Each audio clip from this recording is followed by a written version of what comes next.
আসসালামু আলাইকুম। নার্গিস কুইজিনে আজকে আমি আপনাদের সামনে খুবই একটি মজার এবং খুব সুন্দর একটা টেকনিক আপনাদের ডিম পোচ করার একটা টেকনিক শেয়ার করব।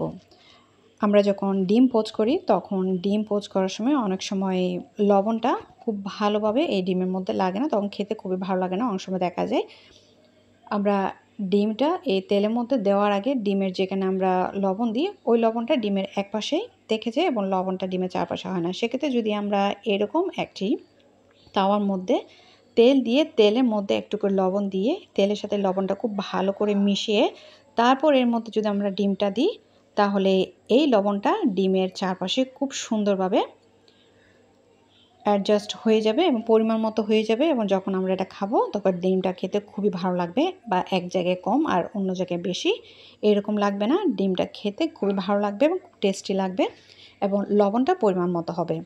এখন এভাবে দিয়ে যখন নিচের অংশটা খুব ভালোভাবে হয়ে যাবে তখন আমি এটাকে উল্টিয়ে দিব। আপনারা চাইলে এখানে অন্যান্য যে কোনো ধরনের মশলাও দিতে পারেন, একটু করে চিলি ফ্লেক্স, লাল মরিচের গুঁড়ো, সামান্য একটু মশলা, চাট মশলা এগুলো দিয়ে এটা এটা খেতে একটু মশলাদার হবে। আপনাদের পছন্দ মতো এই ডিম পোচটা করে নিতে পারেন। তবে তেলের সাথে যদি এভাবে আপনারা একটু লবণটা মিশিয়ে নেন তাহলে এটা খুবই ভালো লাগে খেতে।